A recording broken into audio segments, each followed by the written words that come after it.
Hi friends, and thanks so much for being here. Just last week I shared a technique video on using alcohol markers in several different ways, in really simple ways. And it made me think, it's been a while since I've shared a video talking about general marker techniques for regular water-based markers. Now, I have several techniques I want to share today. I have some really simple ones. Actually, they're mostly pretty simple, but you can get some really neat effects and make really simple cards look really professional with these techniques. So I'm excited to share them with you. At the end, I hope you'll stick around, and we're going to talk about, we're going to have a wellness talk today. If you are tired of feeling bad, if you're tired of not feeling like yourself, if you're tired of being tired, I hope you'll stick around. I'm going to share some information that I've been learning about that I think can help quite a few people. So hope to see you then. So let's get started with these marker techniques. This first one is so simple, and I'm going to show you several different ways that you can do it or use these once you get them done. So here's what it is. It is scribbling, okay? I know, you're like, Anna, I thought I grew out of that when I was in preschool. Well, you know, I think scribbling is still kind of fun, actually, if you can give me a nice way to use it on my cards. And stick with me if you're like, this is just kid stuff. I want to show you how I use these. I think they turned out really neat. So I'm using several different colors here. I started with Mossy Meadow. I moved into Old Olive. This is Granny Apple Green. And as I do this, I'm trying to color heavier in the center of each color that I'm doing, and then kind of feather it out at the edges so that it blends. So like I'm coloring lighter here, I'm coloring heavier here. Now I'm gonna feather it out and color a little bit lighter. Okay, and this is Lemon Lime Twist, I'm sorry, is my color here. Okay, so we have this scribbled background. You can do these lots of different ways. This was kind of a fun rainbow one I did here not too long ago. This one's more of an ombre look. I had, my little helper was down here. She was living it up the other day. I was actually sharing these techniques with my team members in a recent one of our Zooms where we get together. And I thought I wanted to share these with you all too. So let's take a look at, I have 4 different cards that I have created with some of these scribbled pieces. So I want to share them with you here. So first of all, I don't actually have one to share for this, but you can just use those as backgrounds. Put this on a card, you could use like a big bold stamp with a greeting to stamp a big greeting onto it. Put a flower die cut, any kind of die cut. Put a die cut over here, add your greeting on top. There's lots of ways you can use these for backgrounds. Then there are other ways to use them as well. And one thing you can do with them is punch out of them. So I created these 3 circle punches. I wanted the pattern of the coloring to go different directions, so I offset those. I stamped some flowers in the background, I love these dies, the letter dies with the alphabet a la mode die set, and put those on top. And how simple is this? It's cute, it's easy. Great beginner level card here, or when you just want some quick and easy projects. If you're trying to build up your card collection, if you're getting a little low. Here's another one. So this is where I punched those 3 circles out of. And I decided to use that as my overlay piece and to use this cute little shopping bag from this Attention Shoppers stamp set. Stamped it, colored those very simply with my watercolor pencils. I didn't do any special techniques or anything. And added my greeting and some gems. So there's a couple ways to use them with punches. I also created some with some die cuts. I had this purple one, which had Fresh Freesia, Highland Heather, Gorgeous Grape, and Blackberry Bliss inks on it. And I used the Wanted to Say die set, and I cut out some of these words. So I cut the top layer out of white, of course, and then I used the pieces I cut out of this scribbled background. I used those as my background, and then I popped them up. The stamp set I used on these, I really am liking this. You're seeing lots of new products here. Lots of these new products just came out last week. And there's links in the video description below to all of them if you want to take a look at any of these. But this is the stamp set I used for, I think, that first card I showed, that flower that I'd stamped in the background. Here, I just stamped the flowers in the background with a couple of different colors, added, I'm kind of in love with glimmer paper, so I added that. And I just love this popped up greeting here. You can create cards so simply with these ideas. Here I stamped the teapot and the little stool. And this is a technique I'm going to show you here in a minute where you use markers to color onto your stamp, and you can color several colors onto your stamp instead of just stamping in one color, and get some neat effects with that. So I'll show you that here in just a moment. Okay, one more with the scribbling, and then we're going to move on to some other techniques. So you can also try the scribble technique on watercolor paper. I love to do watercolor techniques. I don't share them all the time, but they're really fun. You can get some really unique, really pretty results. So this was scribbled, these colors were scribbled on a watercolor paper. We used a spritzer full of some water to spritz over it several times until those colors started to blend, let it dry, and then I used it to stamp this from that Attention Shopper stamp set, stamp that on top. So another simple way to use the scribbled backgrounds.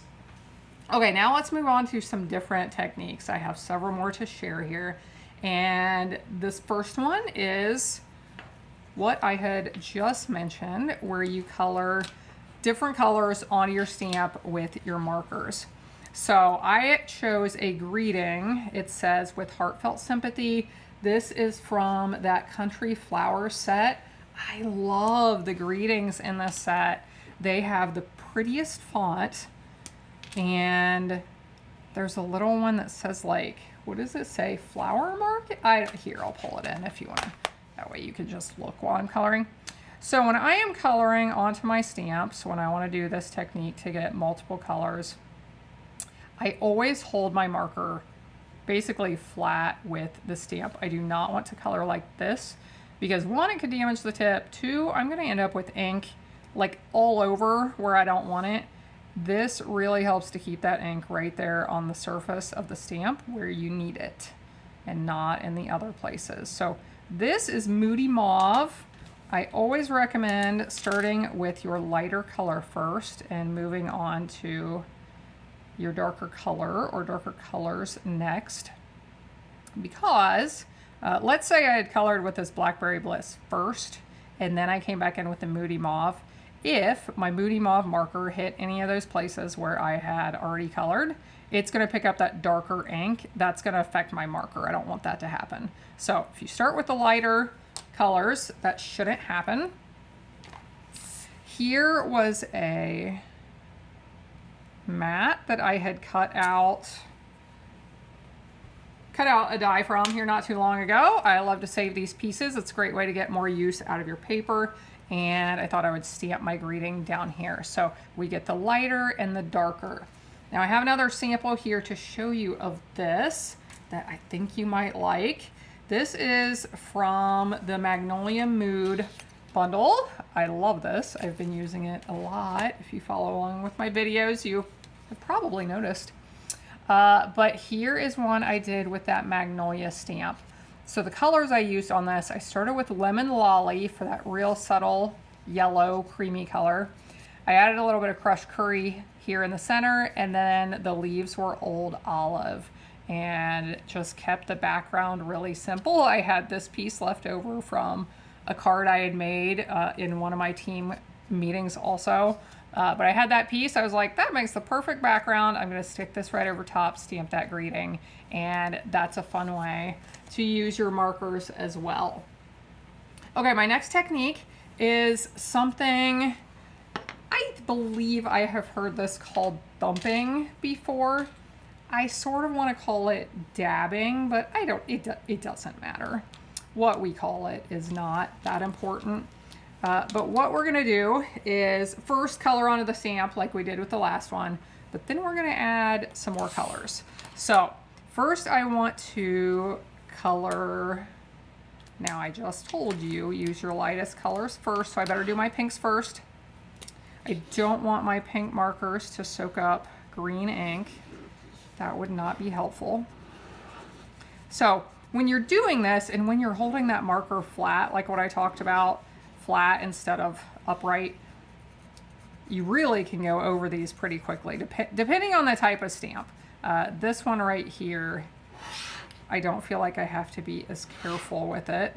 So I am coloring with Pretty in Pink right now. This is my lighter color of pink. Now I'm going to do this thumping with my Calypso Coral. And what this is basically just dabbing, that's why I wanted to call it dabbing, dabbing that color on top, and you're gonna get some of these spots of that darker color. Now down here in the center, I'm gonna dab lots because I want it to be darker down there. Now I'm gonna do the same thing with my leaves. I am going to color the leaves quickly with Granny Apple Green, quite possibly my favorite green. I love this color, I use it all the time on flowers and leaves especially. So I'll get the Granny Apple Green on here, and then we are going to thump or dab. This is, I'm debating what, we're gonna go darker. I thought about using Old Olive, but we're gonna go with Mossy Meadow instead. I'm gonna keep these kind of towards the center line of those leaves where a lot of times you get more shading in there, where that area is a little bit lower, a little farther away from the sun. Whereas with my flower, for the most part, I just added that darker color all over. Now, these will stamp lighter than if you are inking with an ink pad. So keep that in mind. And you may want to choose darker colors than you would naturally. Like if you really wanted to show up, choose some of your darker colors. I hope you can see this. I love this. And this is how this one had turned out as well. This one I had just colored with the several colors. This one, you can see, again, it's very subtle. This is like so pretty. I hope you can appreciate this on the screen. But it's just so subtle and so nice. So anyway, this one, I just did the coloring. This one, I did the coloring, but then I added those darker areas with the thumping technique. So you can see the darker on the leaves in certain spots. Fun technique. Now here's another one that I created with this before. I created this with the Loveliest Tree set, another one of our brand new sets. Really nice greetings in this one. These are some nice classic greetings that you can use for all kinds of things. But I had used Shy Shamrock ink to put all over the tree leaves. And then I did that thumping technique with shaded spruce on top. And of course I had colored the trunk separately, and I did that with Pecan Pie ink. Okay, friends, we have one more of these, and this one, we're getting back into the watercoloring techniques, and this is lots of fun in my opinion. It's been a long time since I've done this, but I have created some beautiful cards in the past, and with not really much work, just because I did this technique to make them.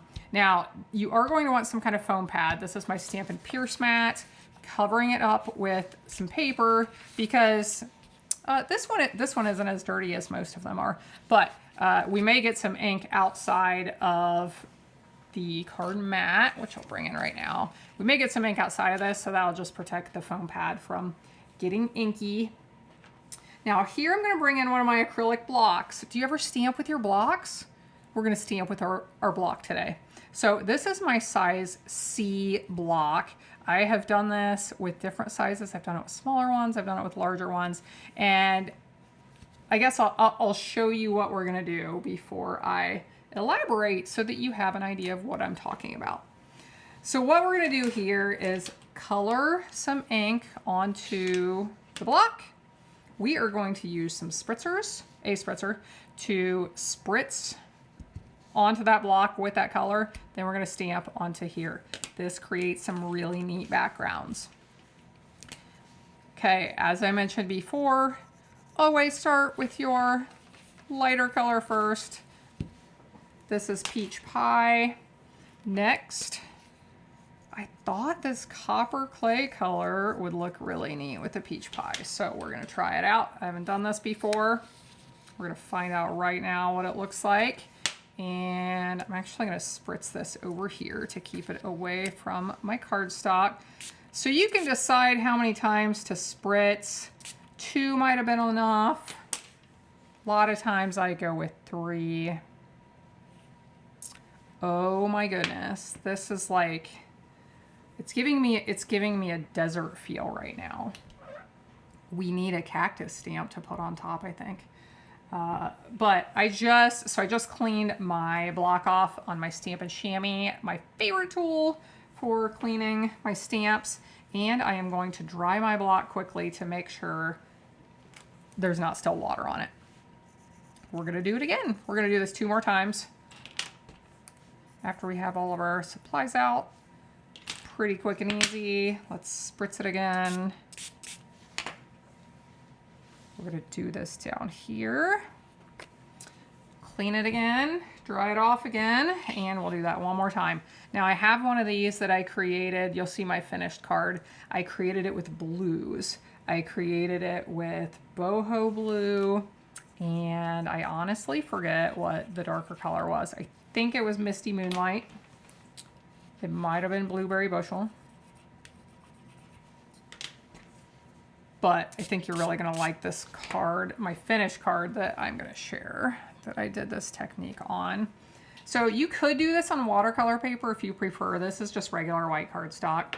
But you can do this with 3 colors. You can do it just with 1 color. That would be fine. You don't have to mix the colors. But if you want to do it with just 1 color, you can actually do this just by pressing this onto your ink pad and pick up the color that way. If you want the multiple colors, you'll need, it's easier if you use your markers. But set this aside to dry. Let's look at this finished one. Created this with this Under the Moon stamp set with these really neat natural stamps in it. So you can see the color variation in that blue. After I had no inspiration for this card, I was just stamping. I had the blues and I was like, I looked over and I saw this stamp set laying right here. I'm like, oh my gosh, I need to stamp the dolphins on this. That would be so cool. And then I decided the boat would be a nice touch. Do you like the look of that faded boat? All I did was stamp it once and then twice without re-inking. And I got that faded look that looks like it's kind of in the background. Stamp the clouds. This greeting came out of that Loveliest Tree stamp set that I showed you here a minute ago. So lots of fun ways to use your markers. I hope you can get some use out of these. And I'm going to flip my camera around and let's chat. So if you watch along with my videos, you know that I've been on kind of a wellness journey here for the last, let's say, about 1.5 years now. I was tired of not feeling good. I had had assorted health problems, nothing serious, nothing at least that was diagnosed and serious. Probably because I don't spend much time in doctor's offices, because I am fairly confident that's not where I'm going to get my answers from. So I've been doing a lot of reading, lots of time in online groups that are very helpful if you are trying to find answers to your health problems. There are a lot of online groups where people discuss and share information because there's a lot of people tired, fed up with not getting answers they want from their doctors. So are you tired of being tired? Are you tired of not feeling good, not feeling like yourself? Brain fog? There are so many things. And actually, hold on just a second. I'm going to be right back. I wanted to pull my list up of symptoms that could be related to what I'm getting ready to talk about. Acne, allergies, arthritis, atherosclerosis, birth defects, brittle nails, cancer, candida, yeast overgrowth, if you know what that is, chronic fatigue, constipation, cystic breasts, cystic ovaries, diabetes, dry skin, eczema, endometriosis, fatigue, fluid retention, gout, hair loss, headaches, heart palpitations, high cholesterol, hyperinsulinemia, I have no idea what that is, hypertension, infertility, intolerance to cold, I'm always cold, intolerant to heat, low blood pressure, low immune system, memory impairment, mental disorders, muscle loss, muscle weakness, multiple sclerosis, nervousness, nutritional imbalances, overweight, premenstrual syndrome, premature aging, psoriasis, repeated infections, rigid nails, underweight. There are more, like, did I say this? Like, can't lose weight, can't gain weight. There's a lot more. I think like sunken eyes. There's all kinds of things. Okay, so what am I getting at? I know that so many people are suffering with a lot of health problems, and because I've started learning a lot of these things that you're not going to learn at your doctor's office, I just want to share it. So what's our topic for the day? What are all these things related to? Thyroid problems. So as I say this, lots of you out there are like, yep, tell me about it. So many people are on thyroid medicine. I believe I read here recently that it is the most commonly prescribed medicine in the United States. And that makes sense to me after I've read the statistics. Now, keep in mind, these things I'm reading are from like holistic doctors. They're not from typical doctors prescribing normal medicines. These are the people out there trying to get people well, trying to treat them with as natural of options as possible. So these statistics that I've read from several of these doctors are that they think, based on their practices, their experience, they think that 30 to 40% of people here in the US are, and I'm sure it's not just here in the US, but 30 to 40% of people are affected by thyroid problems. So when I read that, like, wow, okay, that's a lot. I found out I had thyroid problems back probably a little over half a year ago. So that's when I went on this quest for, well, what can I do because I don't want to go on that medicine? So statistics. So they say 30 to 40% of people. So then I'm thinking, well, women have it's much more common among women than it is among men because our parts, our reproductive parts in particular, require, I'm getting distracted. So it affects women a lot more than men. So I'm thinking if 30 to 40% of people are affected by this, that is probably over half of women. Probably. I don't know that for sure, but this is just my mind thinking and I'm just talking out loud. So let's say you've been tested. A lot of you have been tested. A lot of you are on medicine. You may not have been tested. Maybe you're thinking like, I do have several of those symptoms. I wonder if it could be that. And let's talk about the testing. So a lot of times, I know this from reading the books. I don't know this from experience because I have not been officially tested. I found out through something called biofeedback that my thyroid was not working right. And then when I read the symptoms of thyroid problems, I'm like, oh, this is why I feel terrible all the time. Okay, good. I'm glad I'm not dying. So testing. A lot of times doctors test you. They test you for your thyroid hormones to see if you have enough or not enough or too much of thyroid hormones. So TSH is one that they test for commonly. It sounds like a lot of doctors only test for TSH, but there are others. There's T3 and there's T4. And they have a very interrelated relationship as far as how all of these things work. And it's not just your thyroid. There are other glands involved here as well. The adrenals are very closely related. And then some of these hormones that are like all this stuff is working together are coming from other glands as well. So let's say they test your TSH and the doctor says, nope, it's fine. It's in the normal range. You must be feeling bad. I've seen these stories a lot. You must be depressed. You must just be stressed. Maybe you're too busy or no, you're fine. And they dismiss your symptoms like, get over it, go away and continue to live your miserable life. So the testing, the one thing I was shocked when I read how they set how they set the normal range, okay, for what's normal and what's not normal. Well, it makes no sense at all. They just assume, I think it's 80%, they just assume that 80% of the people coming in to get your thyroid hormone tested, they just assume that 80% of you are normal, and we're going to call the top 10% hyperthyroid and the bottom 10% hypothyroid, I guess, if you have too much or not enough of your hormone. So when you think about the fact that most people getting tested probably don't feel well, and they're probably not, anyway, especially when we're thinking about the fact that maybe half of women or close to half of women have thyroid problems, well then how can we say that 80%?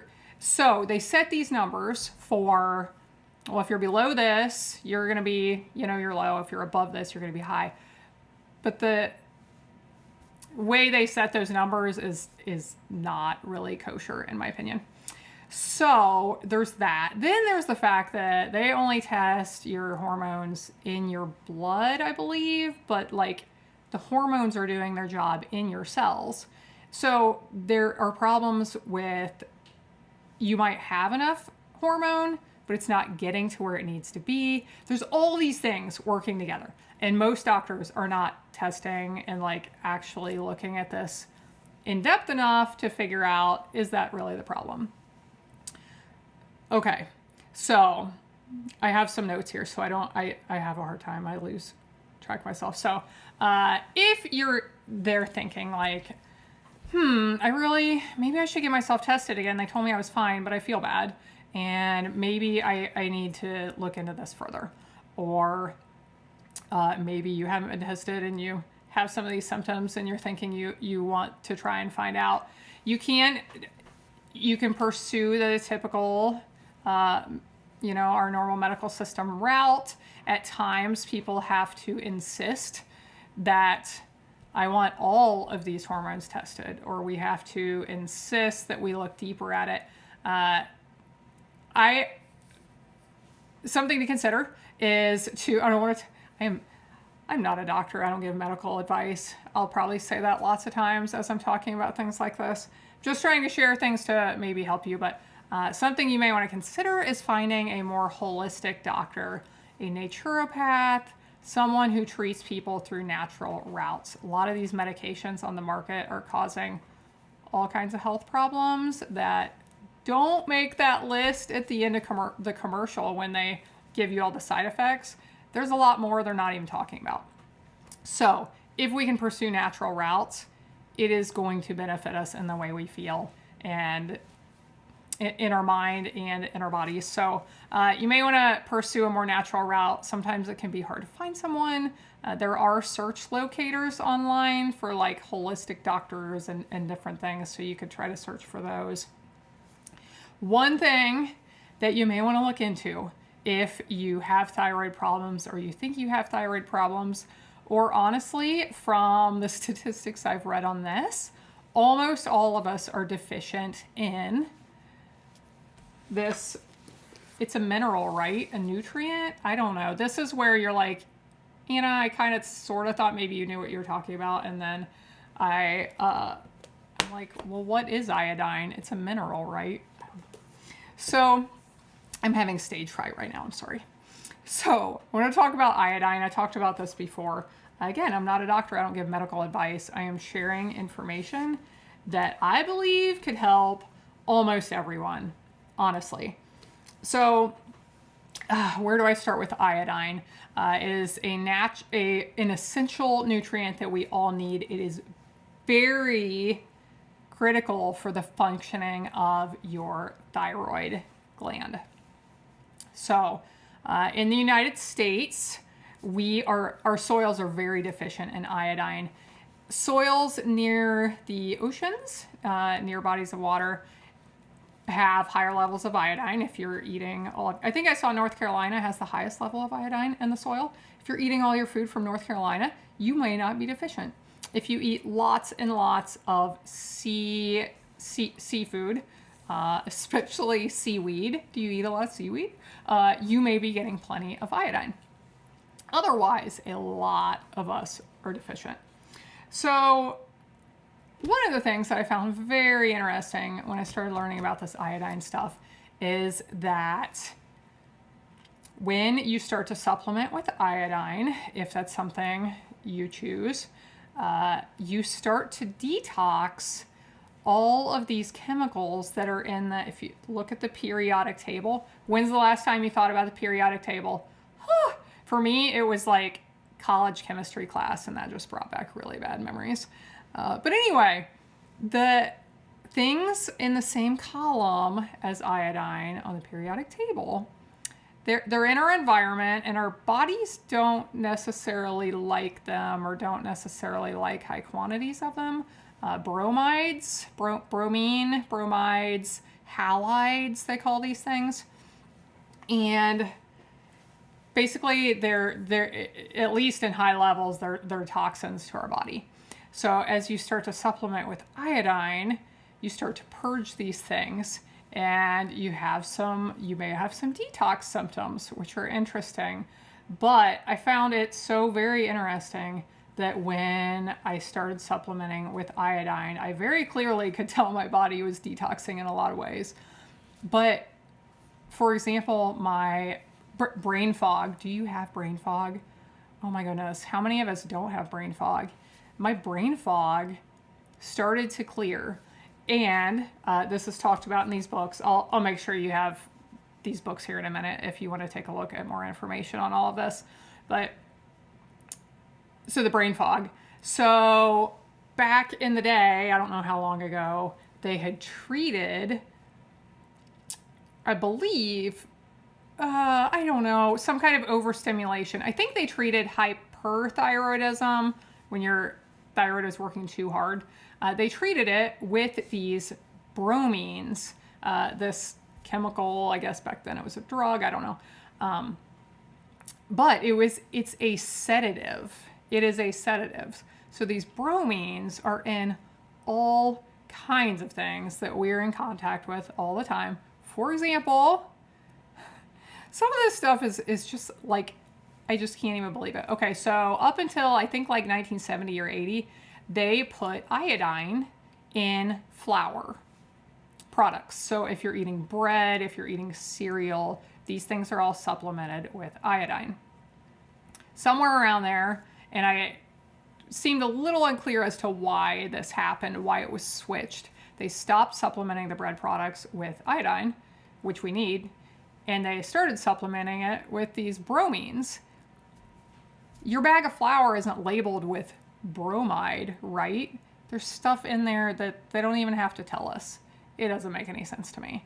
But they're accumulating in our bodies, and they are poisoning us, basically.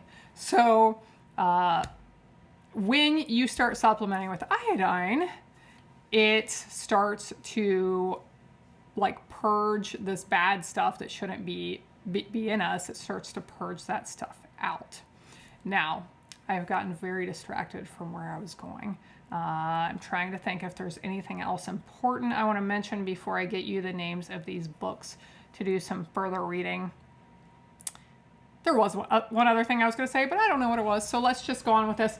If you want to do some reading on thyroid problems and how to deal with them naturally, I know there are other books out there, but these are two, if I can hold them, oh heavens to Betsy, okay. If I can hold them in the right place. So The Thyroid Connection by Amy Myers, and Overcoming Thyroid Disorders by David Brownstein. Now, this one has lots of good information in it.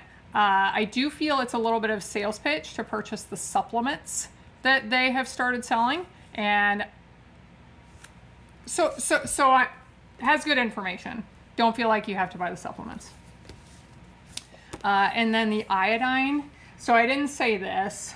I have to get better at this. So this book, The Iodine Crisis, talks about how people have healed. It seems like just about every health problem under the sun just by supplementing iodine. It is crazy. Like, why is no one telling us that this Here's a question. We're deficient in all kinds of vitamins and minerals. When we go to the doctor, maybe they should be testing us for that as a place to start, and instead of all of the other things. But if this can solve lots and lots of health problems, maybe something you want to check into further. But this book is fascinating. Very good book. It was really interesting to read. This one is written by a doctor. This one was by a medical researcher who went through her own health problems and went on this, I think she got breast cancer, I believe. It's been a while since I read it. Went on this huge journey.